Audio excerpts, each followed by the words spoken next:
Teenage Mutant Ninja Turtles Season 4, Episode 4, The Outlaw Armaggon. Definitely an interesting episode because not only do we get a really cool sort of, outlaw, Wild West, not exactly Wild West, I mean, they call him outlaw, but it's more like just flat out assassin slash mercenary. But we get a flat out shark mercenary who is a shark inside of a shark metal space slash just robot suit. And then we also get like the evil AI thing going on, which I'm pretty sure at one point was a reference to Tron when it says like I don't remember the name of the actual AI program, but it's like, I'm in control. I'm pretty sure that was a reference to Tron, like Master Control Program. So it was a pretty cool episode because we had the main villain come back, of course, terrible name, so I don't remember his name just yet. He's no Shredder, so it's like, meh. But he hires an assassin who's pretty awesome. I love the shark villain for this episode. Armagon it was weird because it was like a shark in itself already deadly. We had like this sort of mugshot scene, so he's like a crazy big buff walking shark that could easily destroy people anyway. And then you add on top of that a flying mechanical robot suit, shark robot suit on top of that, so that he can basically turn himself into a little flying shark ship. It makes him even cooler. Like, it was really fun watching him fight, not only against the turtles, but against the robot towards the end. And then he, of course, has to team up with the turtles and kind of help them because he's supposed to get them out alive instead of dead or alive. So it was fun watching him go up against the turtles, and then he is like, okay, well, brought the robots back, and then it's like, well, this wasn't part of the plan because it turns out to be an evil AI program that wants to rule the entire known universe. And it was just fun. Like, it was a good action episode. We have Fugitoid, sorry. We get his backstory as a human, not exactly a human, but very humanoid, from this planet that was basically full of just smart people, scientists. That was pretty much the whole planet.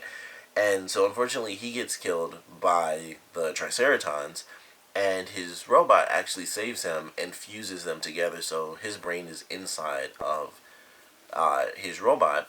And we also find out that he's basically a nuclear reactor, which of course came into play in order to defeat the AI program to overload it. But we find out that he's basically like a walking fusion reactor that can just go nuclear, and that was bad, of course. So they kind of hinted at that. They hinted at him when they first talked about it. Where he's like, I worry sometimes about losing my humanity, which is of course exactly what happened when he was taken over. So it's like, oh, I see how they did that with the foreshadowing, and it was good. I certainly enjoyed it. Something I noticed, which I never noticed before, is that Fugitoid is huge. Like, I always thought that he was the same size as everyone else, and then especially when it first started, when he like actually opened up his head and the brain was sticking out, I was like, that brain looks super tiny, which makes no sense. He was a full grown adult. It's not like a kid's brain, which is smaller, obviously. And I was like, that's really weird because it didn't look like the right size.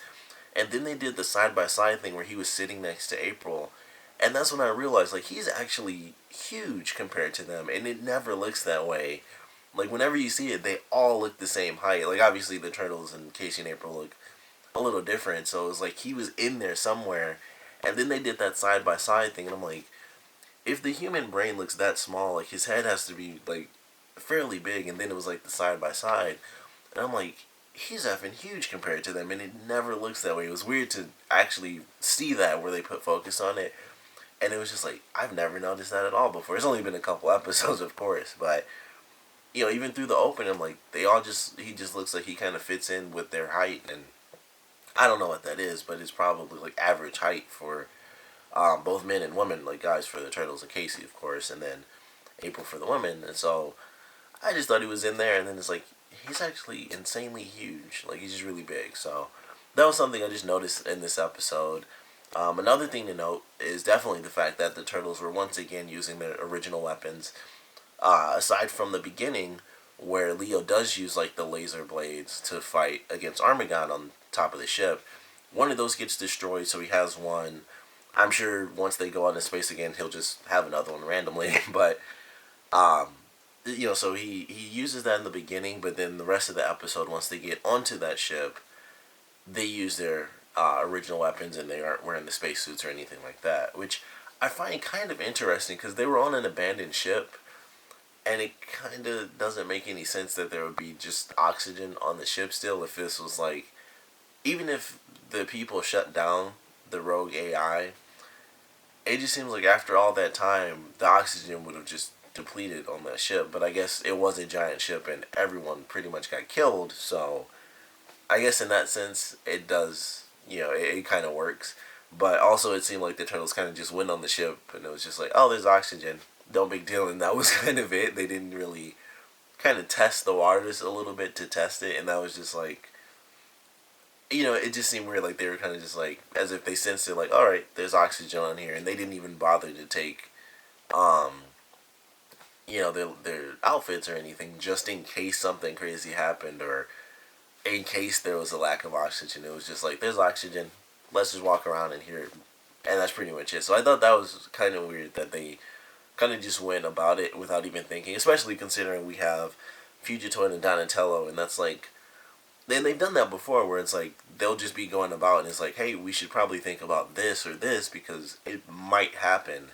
And that just seemed like to completely fly over both their heads where it was just like, I know they could tell oxygen, or maybe, it's kind of one of those things where you just have to assume in between scenes they talked about, like, oh, there's exactly this much. But when they got on the ship, it was kind of just like, all right, we aren't in our outfits. It's just regular turtles and Casey and April, and that was it. So, something else weird that I kind of noticed. But the action, like I said, for this episode was definitely fun. Turtles versus giant robots, really cool. The robots had a ton of weapons too. Like the robot, when the head changed and they had like that super long cannon come out, I was like, I wasn't expecting that out of the tiny little head. They were just giant in general. They were super freaking huge. They could have, stomped on the turtles, and most likely killed them.